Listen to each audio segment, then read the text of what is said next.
Değerli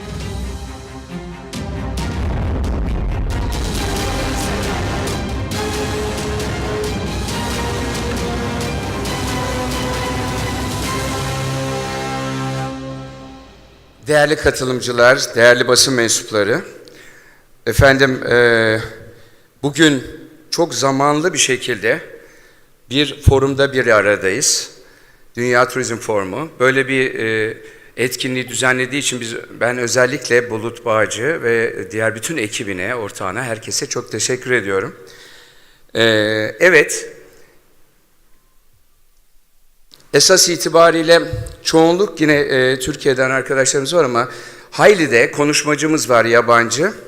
Onun için ben sizlerden izin isteyerek bu sunumu ki daha önce de bir benzerini esas itibariyle bu Resort Kongresi'nde yapmıştım. Ancak bunun öyle zannediyorum ki özellikle yurt dışından gelen kıymetli misafirlerimiz için de bir anlamı var.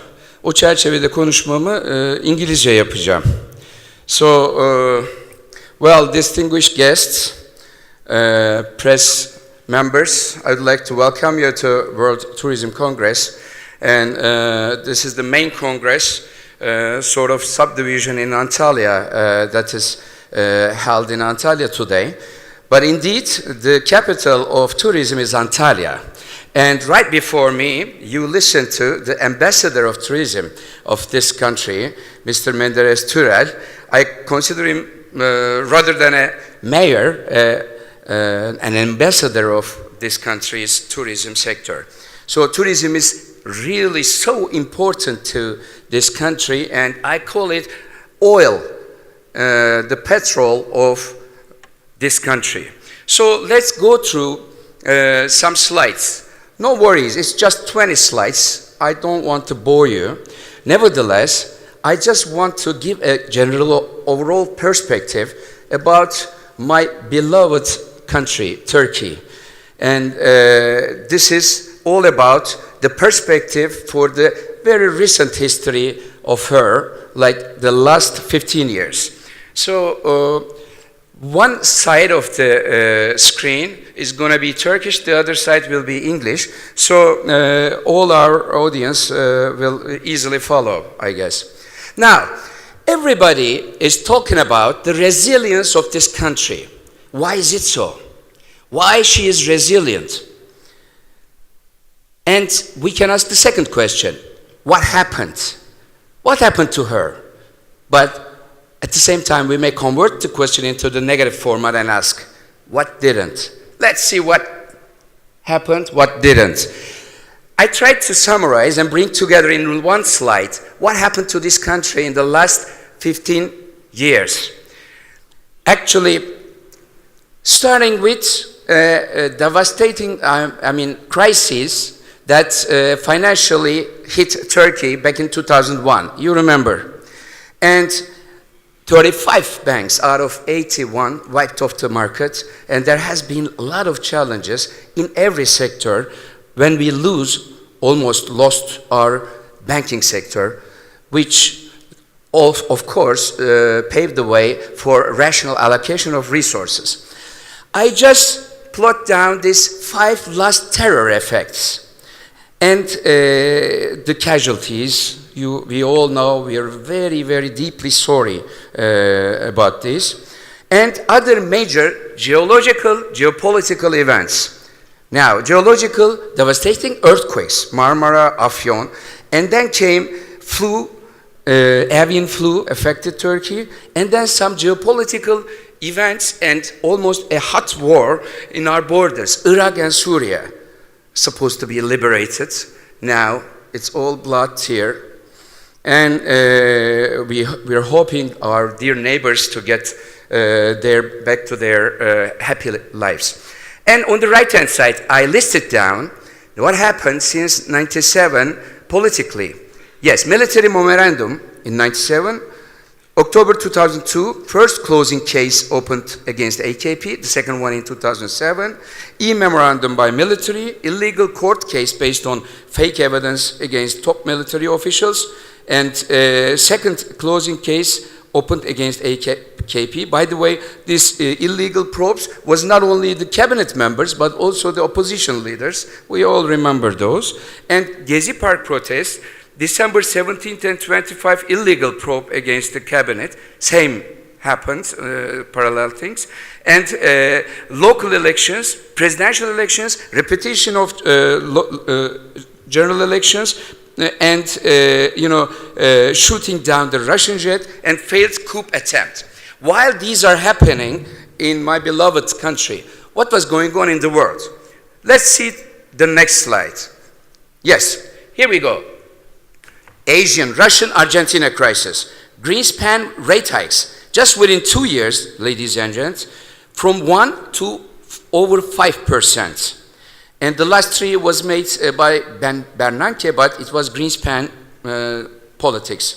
So, US mortgage crisis in 2008, $14 trillion of household wealth lost in the US, from 68 down to 54 trillion. And it took 5 years to wrap and rebound back to third quarter of 2007.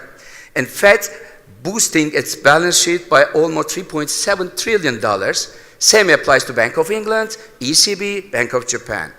And then came Greece debt crisis.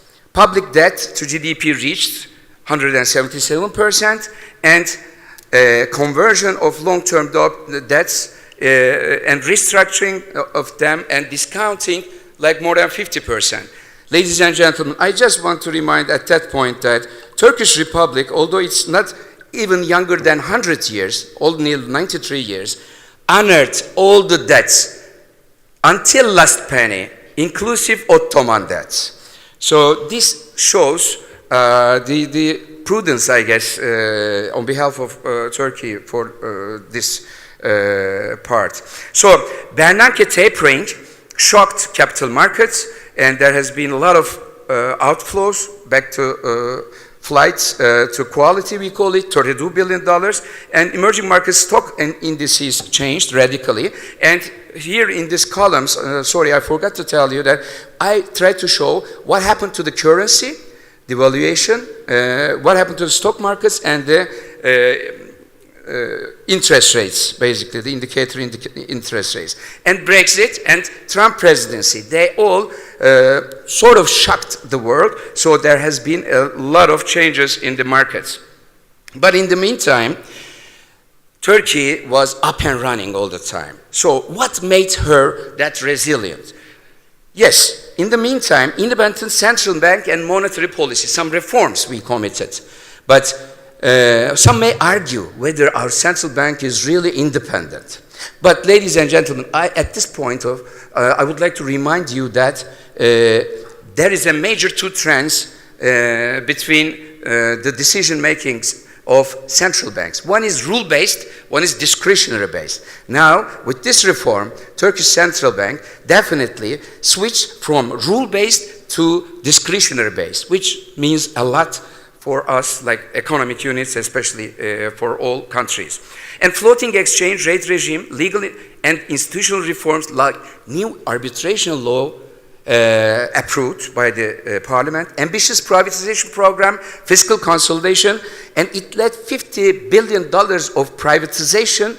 In the meantime, the cabinet just saved a lot, and primary surplus reached up to, on average, 4.7% from the year 2001 to 2007. It mildly came down, but still it's a surplus.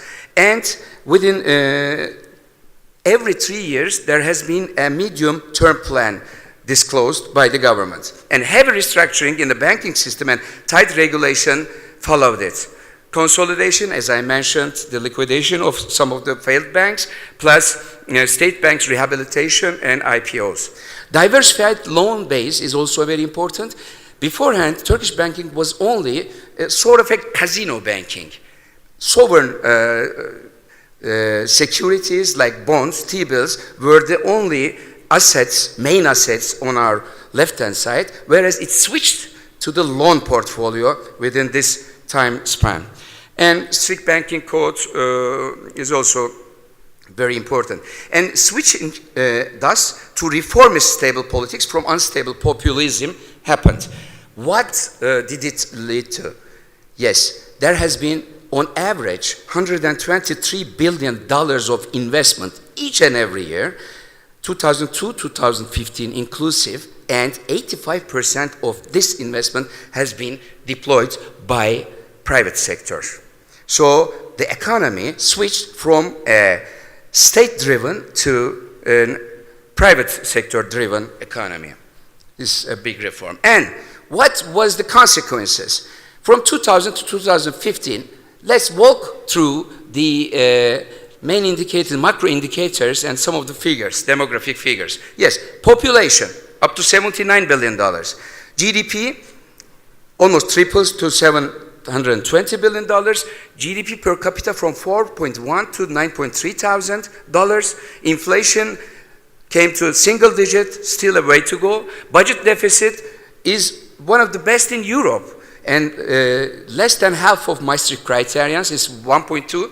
Once it was almost 8%. Gross public debt, 78 down to 33. Net public debt, 66 to single digit, 8%. Job creation, participation is very important, especially in US economies, and we created a lot of jobs. From 20 to 28 million job participation has increased. And unrecorded economy came from 1/3 of the economy down to 1/4 of the economy. The emerged economies, as you well know, is only 14–15% unrecorded, where it clearly shows that there's a way to go for my country. And income distribution, by the way, between the richest 10% versus poorest 10%, decreased from 14.4 times down to 11.6 times. It reflects, of course, to Gini coefficient. And if you look at the right-hand side, total exports, almost 5 times to 144, total imports 4 times to 207 billion, and together their GDP portion was around 1/3, and it increased up to almost 50% of our economy. So 50% we are buying and selling, like tourism, incoming, outgoing, and this is a world economy, global economy, globalization of the economy. Current account deficit kept at the same level, like 4%, although deep crisis year 2009, it touched almost to 10%, thanks to macroprudential measures government take that it's normalized. And number of tourists tripled, tourism income tripled to $32 billion back in 2015. But of course, 2016 is another year by its very nature. And the usage in global FX transaction, ladies and gentlemen, I want to draw your attention to this point. It was only 1 per mil, 14 times bigger now, it's 1.4%, which clearly shows that in every transaction across the globe, Turkey has a share of 1.4%, which cannot be undermined, I believe. And yes, we continue to invest in the economy. And the figures here are only 2004 until 2015, little over 10 years. Highways, quadrupled from 6 to 23,000 kilometers. Installed capacity, electricity, doubled up.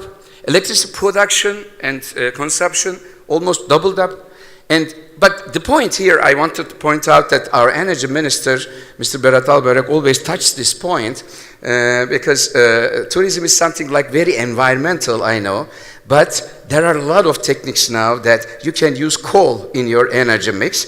In Turkey, the energy mix contains only 29% coal as a source, but down there in the red footnote, you see in Germany it's 45, in USA it's 40%. So there is still a way to go to utilize our own resources down there in Anatolia. No oil, no gas, but there is coal.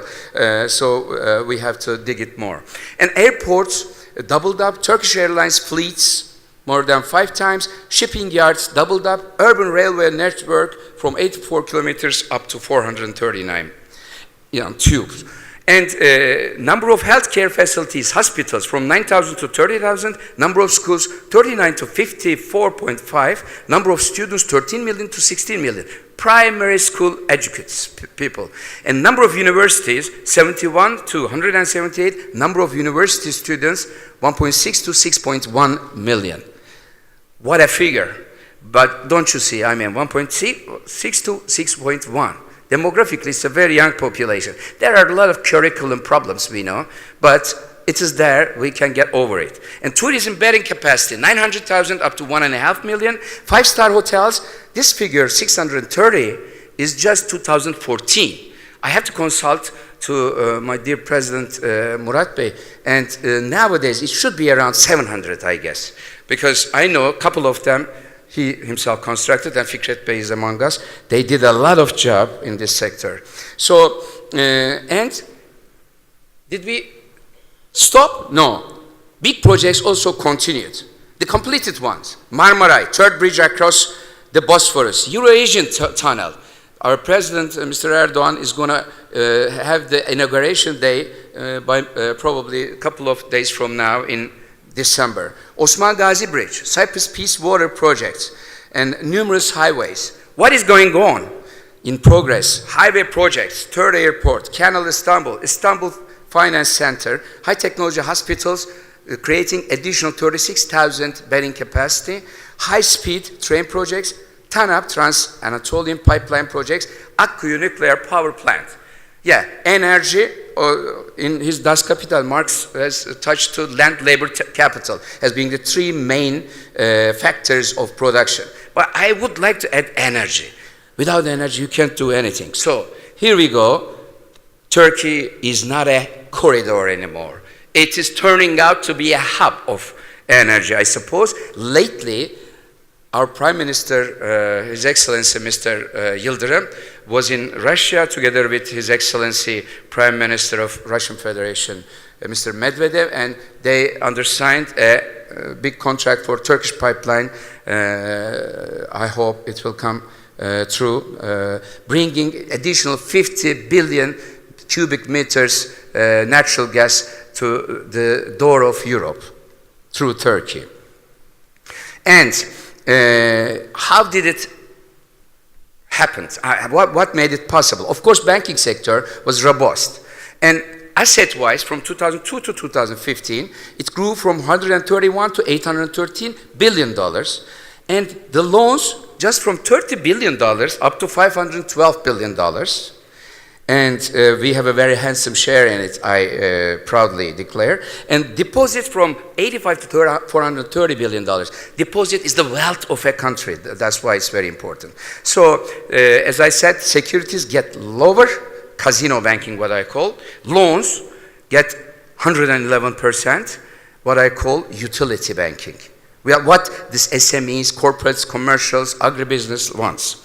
And capital from 16 up to $107 billion, and the relevant ratios. And moreover, banking sector is working very efficient. Look, cost income, which means to make $1, what do you spend? It was 52 cents, now it's 41 cents. So it's efficient. And I also would like to compare EU19, Euroland, to Turkey, because they are very important to us, and I do believe we are quite important to them. We represent 23% of the population of Euroland. Average age in Turkey is 13 years younger. Ratio of 65 years and over is 11% lower. So it's a demographic advantage, I hope. And the GDP, we represent 6% of Europe. When per capita, we are just 1/4 of what they have. Budget balance, we are even less than them. Gross government debt, 1/3 of Europe, 90% to GDP versus 33%. And gross government debt in dollar terms represents only 2% share. Ladies and gentlemen, we represent only 2% share in the debt portion, but in GDP-wise, it's 6%. So it's a lucrative economy from the European perspective either, I believe. And household to income, we are less leveraged, and unemployment and young unemployment levels are pretty much similar. And Turkey-EU relationship didn't finish. I mean, this is really important. 41% trade volume. Exports, 45% of our export is to Europe, and imports, 38% of our import is from Europe. And number of tourists, we get incoming 49% of tourists from Euroland, and FDI inflows, 72% is deployed by European countries. And now, on our way, states declared a lot of reform programs. Hopefully it is going to be completed very agile. Democracy and justice, education, public administration, public finance, transformation in real economy, prior to transformation program, self-explanatory. Now I would like to touch one of the issues, it's pain in the neck, I can call it, this rating. Look, Turkey's rating and the similar countries' rating are plotted down. In S&P, we are 2 notches below the investment grade. In Moody's, 1 notch. In Fitch, we are still at investment grade. So, but I would like to compare with some of the macro indicators. As you see, South Africa is 2 notches before us. And the last one in BAA2. In BA1, we are the first country. So let's make a comparison. You see, Turkey's growth next year, it's always forward-looking, 3% versus 0.5% of South Africa. Public debt to GDP, 31 to 51%, budget deficit 1.5 to 3.5%, and current account balance is almost 4.5 to 4.3% negative deficit. But okay, they are still 2 notches above us. But now I would like to come to a very important sector. This is, of course, tourism, which clearly brings the most of our invisible, FX. So, yes, in our real sector, thanks to their investments, there is a short position net around over $210 billion. But look at the right-hand side graph. There are 4 main groups in the economy. Real sector, yes, it is minus 213, but look at public and banking, the last 2, they are flat and square. And when you look at the household positive reserves in FX, plus the gold reserves, it's almost naturally, domestically hedging the current account deficit what we have. And tourism, of course, last year there has been a decline around over 30%, but the loans, that is running loans are around $19 billion, and it is still NPL levels are quite acceptable. It's a very prudent sector. Hand in hand with banking, we're trying to resolve all our problems. And you look at this graph, throughout this year since 1995, there has been a lot of things happened, major events in the world climax. Nevertheless, it also affects tourism directly and our country, but still, as you clearly see, the trend is always up. And of course, we as DenizBank are providing the largest amount to this tourism sector loans. It's $3 billion.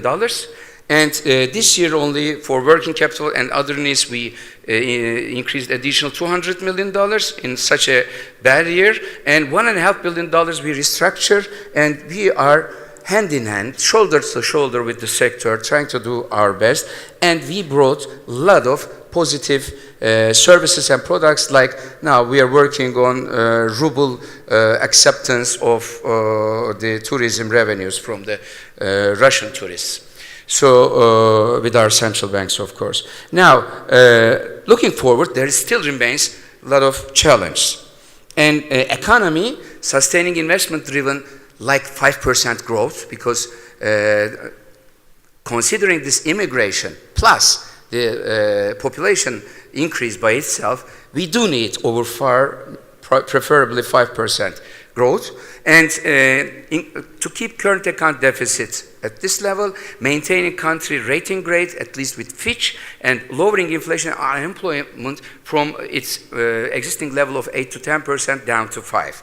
Politically, of course, we have to go back to the normal state, from state of emergency to needs to be normalized. And counting the political solidarity, like what they call Yeni Kapı Ruhu, is very important to us, Yeni Kapı spirit. And advancing talks with EU is important, I guess, because it is really an alloy rather than a mosaic. So Turkey cannot be considered without Europe and vice versa. Reconstructing and improving relations with the neighborhood countries, Armenia, Cyprus, Northern Iraq, but there are a lot of new evolution, especially on the Armenian and Cyprus front, that we are hoping it to be resolved. And helping resolve conflict in Syria and immigration management, improving further relations with Russia, effective fight against tourism. Those are quite important. And while doing so, of course, key reforms must continue to handle the challenges. On the economic front, we have to do our best to continue our reforms, and the curriculum issue has to be addressed in education, and speed of justice needs to be increased. There are some bold steps that has taken so far recently, and maintaining judicial independence and new constitution. Those are the steps, not impediments though, but the steps we need to get over. And last but not least, of course, we are trying to contribute not only to the tourism sector, but also to the national big projects of this country. It runs around $20 billion long-term investments, and third bridge, third airport, PPP projects, hospital projects. We are universities, hospitals, of course, hotel chains. We are always a financier of this country. And we are focusing to the niche sectors. All in all, ladies and gentlemen, actually this slide concludes my presentation. And now I'm really very hopeful. This country has faced a lot of troubles in his recent history, but managed to get over it. Yes, digitalization, yes, Airbnb, a lot of things that as DenizBank we have got in the 3 last successive years, 2014, 15, and 16, the biggest award of the world's very reputable, esteemed institution, Bank Administration Institute, and EFMA in Europe, Global Innovator Award, but still human is the first thing. As long as we have our hearts here, as long as beloved country is ours, we will work harder and welcome our dear guests, all tourists, all the world, all the visitors to this country to show them how high quality we are rendering, that they deserve, and how hospitable country we are. So I wish you all the best, and I would like to thank you for listening to me patiently. Thank you.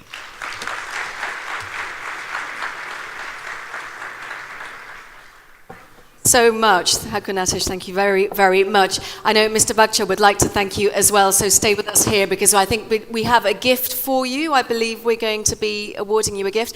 Now, I come from the UK. I've heard Europe be described as many, many things, but mosaic, I have to say, is one of the most elegant. I'm going to take that if you don't mind. Thank you very much.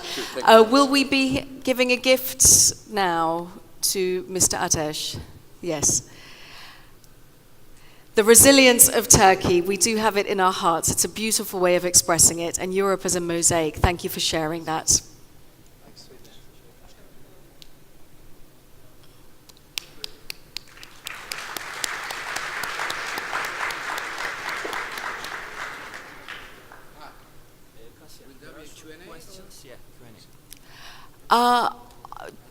Do we have time for a Q&A?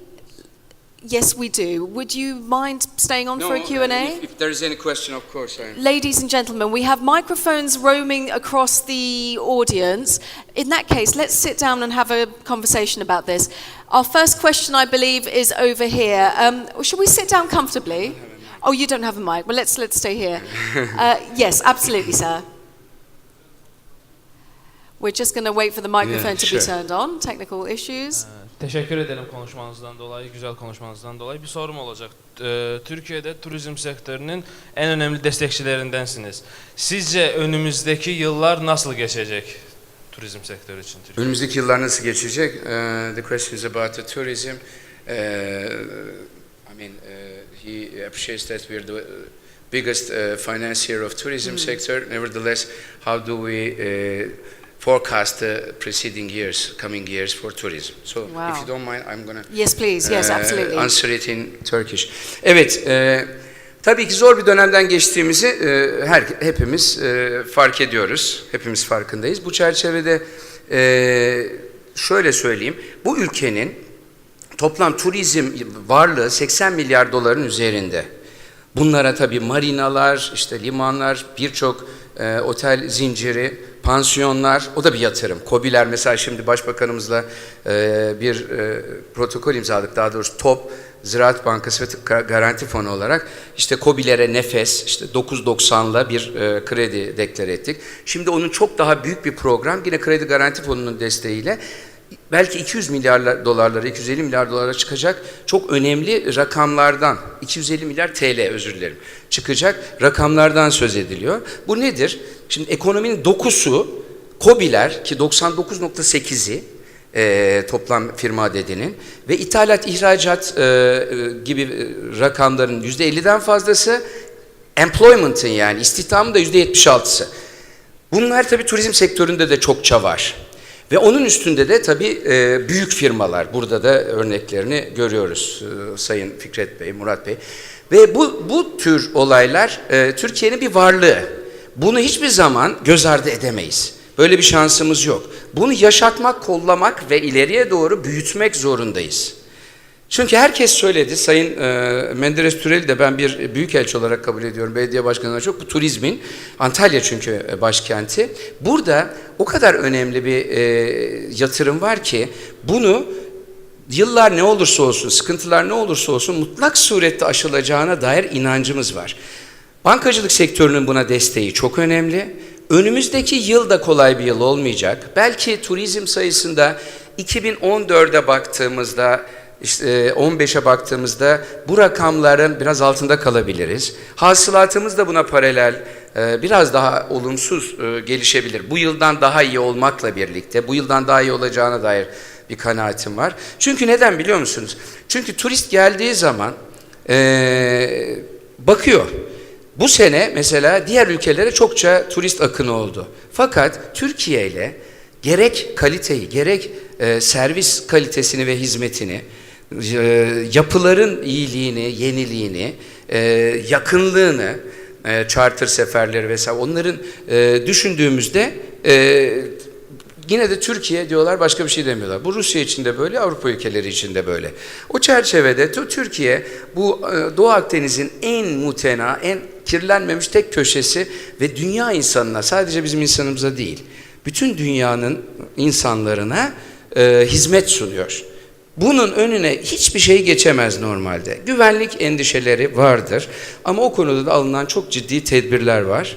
Çünkü ben günün sonunda insan kardeşliği diye tanımladığım bu güzelliği en çok destekleyecek konunun turizm olduğunu ve bu sektör olduğunu düşünüyorum. 50'den fazla yan sektöre destek olduğunu düşünüyorum. 1.200.000 istihdamı olduğunu düşünüyorum, biliyorum. Ve bugün Türkiye'nin 4,5'larda seyreden açık pozisyonu, daha doğrusu cari açığı ve 10-11'ler civarındaki işsizliğinin en iyi panzehiri olduğunu düşünüyorum. Her iki konuda da. Yani biz bunu böyle ikiye katlasak neler olur düşünün. Bu hayalleri daima kafamızda tutacağız ve bunun için çalışacağız. Ümidimizi, umudumuzu kaybetmek asla, bundan başka ülkemiz yok yani. Buna mecburuz. Ve bunu severek, isteyerek yapacağız ve sonunda 2017 zor olacak. Belki 2018'de de zorlanacağız ama gelecek günler bizimdir. Türkiye'nindir ve Türkiye turizminindir özellikle. O nedenle ben olumluyum. Teşekkür ederim. Optimism then, I'm assuming. Yes. Let's have some more questions. I know we've got a hand over there. One more question, would you mind? I don't want to take much of your time. One more question over here. I believe a microphone is finding you. If you shout, maybe we'll pick you up. No, we can't hear a word. Mic for the left. Mikrofon bana geldi ama elimi kaldırmıştım. Ben soruyu önden sorabilir miyim acaba, izniniz Buyurun. olursa? Buradayım, merhabalar. Adım Aytekin Batmaz. Değerli sunumunuz için çok teşekkür ederim bu arada. Benim sorum, son günlerin popüler konusu malum dolarla ilgili. Ateşi bir türlü düşürülemiyor. Acaba sizce bu sorunu nasıl çözeriz? Teşekkür ederim. Sorun çözüyor. Şimdi dolar demeyelim de ona dolar euro diyelim veyahut da hard currency Tamam, ve de gelişmekte olan ülkeler paraları diyelim. İkincisi de sadece Türkiye'de demeyelim, bütün dünya diyelim. Şimdi işin doğrusu şudur. Biz Temmuz, Haziran, Ağustos'ta gelişmekte olan ülkeler, kim onlar? İşte Güney Afrika, Rusya, işte Brezilya çok harika bir trend yakaladılar ve paraları çok değerlendi. Niye? Fed faizleri arttırmayacağından bahsetti. Pozitif bir hava hakim oldu ve o çerçevede çok güzel değer kazandılar. Fakat biz o slotu 15 Temmuz'da başarısız kalkışma girişimi nedeniyle kaçırdık. Bu çerçevede bunun üzerine maalesef daha sonraki gelişmeler oturdu. Brexit mesela bir şoktu. Hemen arkasından Donald Trump, hayırlı olsun başkanlığı tabii ama beklenmeyen bir şeydi. Onun için piyasalarda dalgalanma oluşturdu. Donald Trump ne demişti? Ben işte Meksika'ya duvar öreceğim, ekonomi içe döndüreceğim. Bunlar birazcık biraz halka ve seçmene dönük söylemler gibi geliyor bana. Ben böyle bir iş adamını hiçbir zaman bu kadar radikal bir şekilde herkes Amerika'da yaşasın, herkes Amerika için üretsin, dışarıyla ilişkimizi keselim kadar kesin bir çizgi beklemiyorum. Ama şu anda öyle bir endişe de var. Dolayısıyla bunlar hep provoke ediyor gelişmekte olan ülke paralarını olumsuz yönde, gelişmiş ülke paraları yönden. Niye? Amerikalı sermaye acaba kendi ülkesine çekilip, çünkü en çok sermaye dışarı çıkaran ülkeler bunlar, diğer ülkeleri de buna ittirir mi? Avrupa'da seçimler var, acaba nasyonalistler kazanır mı? Ve bu çerçevede herkes kendi iç ekonomisine döner mi? Bunların hiçbiri olacağı kanaatinde değilim. Böyle eğilimler var vaka, inkar edemeyiz. Ama bütün bunlar bir de üstüne jeopolitik riskler. Şimdi herkes söz etti zaten. Fikret Bey de çok güzel değindi. Yani bizim bir güvenlikle ilgili özellikle Güneydoğu Anadolu, Doğu Anadolu sınırlarımızın hemen ötesinde sıcak savaş var değerli konuklar. O çerçevede bütün bunları koyduğumuzda Türk lirasının bana göre hak etmediği ölçüde değerini yitirdiği kanaatindeyim. Önümüzdeki senenin ilk aylarında hani Allah muhafaza diyeceğim, herhangi bir savaş vesaire ortamında sıcaklaşma olmazsa bunların Amerika'da Sayın Başkan Trump'ın da daha business friendly dediğimiz yani iş çevrelerine daha yakın tutumu sayesinde Türk lirası ve diğer gelişmekte olan ülke paralarının stabilize olacağını düşünüyorum. Bu tabii hani 3'ün altındaki seviyeleri ve beklememek gerekebilir ama 3'ün yani şu andaki seviyelerde yani sepetin 3.50'lerin üzerinde olması doğru değil. Yani şey değil, bizi yansıtmıyor. Zaten paritede 1.05 euro dolar neredeyse eşitlendi. Euro ile sterlin neredeyse eşitlendi. Dolayısıyla buradaki volatiliteden biz etkilendik. Önümüzdeki senelerde özellikle ilk çeyrekten itibaren önümüzdeki yıl ben yine sepeti biraz daha aşağılarda bekliyorum. Çünkü cari açık problemi olmayan, kamu borcu çok olmayan, çok az olan, bütçe açığı olmayan bir ekonomiyiz. Bir tek Fitch'in de ve diğer de rating agency'lerinde biraz Türkiye'nin biraz önce anlattığım konularına biraz daha eğilerek ki Fitch bakın düşürmedi. Niye? Türkiye'de ofisi olan tek rating agency Fitch'tir. Diğerleri dışarıdan ekip getiriyorlar. Dolayısıyla bu ülkenin dinamiklerini, bu ülkenin insanının gücünü kavradıkları zaman yatırım derecesi önemlidir. O da korunduğu varsayım altında önümüzdeki sene daha iyi kurlarla karşılaşacağız diye düşünüyorum. Evet. I think it's yeah, Thank you. Well, let's try and get this gentleman because he has been waiting so patiently. Okay, then go. last question. And then that's the maybe last. I because know you took need to go. I do. I know. lot of time. Yes, Taylor. So thank you very much. Selçuk Meral. Sorum şu. Finans sektörü genel anlamda teşvikler hep konuşuluyor. Turizm sektörünün çeşitli teşvikler hükümet tarafından açıklanıyor, veriliyor da. Ancak finans sektörünün kazancı dışında, ticareti dışında turizm sektörüne direkt bir katkısı olamaz mı? Bu yönde bir çalışma var mı?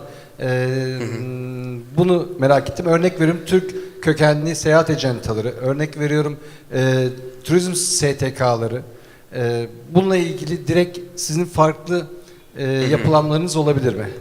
Yapılanma, evet. Şimdi esas itibariyle ben galiba yeterince açık olamadım ama Türk bankacılık sisteminin kapananlar hariç realize edilen, şimdi 635 yıldızlı otel ve çok daha binlerce bir sürü turizm tesisinden bahsediyoruz. Bunların finansmanını şu ana kadar neredeyse 20-80 yapılmıştır. Yani geçenlerde Sayın Cumhurbaşkanımız, Sayın Başbakanımız mesela hızlı tren garını açtı turizm. Turizme önemli katkı sunacak Ankara'da. Bunda %80 DenizBank katkısı var, %20 de yapımcı firmanın katkısı var. Şimdi burada otel zincirlerinde falan bahsediyoruz. 20'ye 80, 30'a 70, çok 40'a 60'tır. Yani banka daima biraz daha fazlasını koyar. Ne karşılığı? Business riski, yani riski alarak. Acaba otel tamamlanabilecek mi? Acaba otel müşterisine hizmet verip satış yapabilecek mi? Bütün bunlar var. Yani bütün bu riskleri alan bankacılıktır ve tarihte de Cenevizlilerden beri kaynakların akılcı dağılımına aracılık eden başka bir kurum yoktur. Kaldı ki Türk bankacılığını ele alalım. Bugün 99 yani 100 milyar dolar civarında uzun vadeli kredisi vardır. Ve her yıl roll etmek zorunda olduğu 100 milyar dolar. Türkiye'nin 170 milyar doların 100 milyar doları bankalardan geçer. Biz bu aldığımız bütün bu borçlanmaları ki 136 milyar dolar şu anda Türk bankacının dışarıdan wholesale funding dediğimiz toptan fonlaması vardır. Bunun tamamı bu yatırımlara hasredilir. Sadece turizm değil tabii ama turizm bunlardan biri. Şimdi turizmde mesele, çok özetle son cümle şöyle söyleyeyim. Bu sene tabii tur operatörleri turistin azalması nedeniyle işte o avans çeklerini veremedi. Yani işletme sermayesi, yenileme ihtiyaçları, buralarda eksikler var. Ben bu sunumumda söyledim. Sadece buna benzer ihtiyaçlar için 200 milyon doların üzerinde bir ikrazat yaptık. Bütün bankalarda elinden geleni yapıyor. Bir. İkincisi, ana para ve faiz taksitlerinde ciddi bir erteleme yapıldı. Termler, yani dönemler, durasyonlar uzatılıp rahatlandı. Bu çerçevede nakit girişidir aslında o. Yani ödemediğiniz bir vadeli borç da aslında sizin cebinizde kalan bir şey. Hükümet de dediğiniz gibi ecrimisiyle ertelemesi. Umuyoruz bu sene de benzerleri gelecek. Bir tek derdimiz var bizim bankalar olarak. 49 yıllık tahsislerin süreleri neredeyse 15 yıl kaldı. Eski onları refinans ettiğimiz zaman ipotek almakta vesaire sıkıntılarımız oluyor. Hükümetimize de söyledik. Onu uzatacaklar inşallah. İl müdürümüz de buradalar. Dolayısıyla biz daha fazla finansman sağlayabileceğiz. Yani Türk bankacılık sektörü turizme çok net bakıyor. Bana göre ciddi finanse ediyor. Bu kadar oteller buradaki milli bankacılık toplamıyla yapılabilmiştir, gerçekleştirebilmiştir. Birçok diğer büyük yatırım gibi. Bunu görmezden gelemeyiz. Ben tabii ki hükümetin bütün aldığı tedbirleri çok mutlulukla karşılıyorum, alkışlarla karşılıyorum. Charter'lara verdiği 6.000 dolarlık avantajı da sürdüreceğini biliyoruz. Biz ruble TL'yi değiştirmek için çabalarımız var. Onu aynı gün dolar veyahut da başka para cinsleri çevirme, valör kayıpsız yapabilmek için tur operatörlerimizle görüşüyoruz. Her 4 tur operatörü de biri yabancı, 3'ü yerli. Rusya'dan mesela gelen tamamen bizim müşterilerimiz. Başka bir sürü TUI'si var, FTI'yi var. Bunlar benim direkt müşterilerim. Adamlar gelip Türkiye'nin otel de almak istiyor. Onu da finanse ediyorum. Yeter ki diyorum buraya turist getir. Biz bunu milli vazife olarak görüyoruz. Yani sadece ve sadece para kazanmak deniz böyle bir olay yok. Hani para kazanma olayı da Türk bankacılığı 2015 sonu itibariyle %10,5 kazanmıştır sermayesinin üzerine. Ve bunu da olduğu gibi içeride tutup yine kredi imkanlarını arttırmak için kullanmıştır. Yani söz gelimi bir içecek firması, gazlı içecek firması kar edince alkışlıyorsunuz. Ya da yabancı bir hamburgerci zinciri kar edince çok mutlu oluyorsunuz. Hepsi zararlı ama değil mi çocuklarımıza? Ama bankacılık kar edince, hatta onu içinde tutup 1 lirasını cebine koymasa dahi, ben 1 lira temettü ödemedim. 19 yıldır bu bankanın kurucu genel müdürüyüm. Ne Ruslara, ne Fransız, Belçikalılara, ne de Ahmet Zorlu'ya. Hepsini bankayı büyütmek için kullandık. Türk halkına daha çok hizmet için kullandık. Bizim yaptığımız budur. Bunu da artık biraz görmekte yarar var zannediyorum. Biraz alınganlaşmaya başladık bir sektör olarak. Hep dayak yemekten bıktık. Teşekkür ederim. Hakan Ateş, thank you so much. Thank you very much, CEO of DenizBank, Hakan Ateş. Thank you very much putting the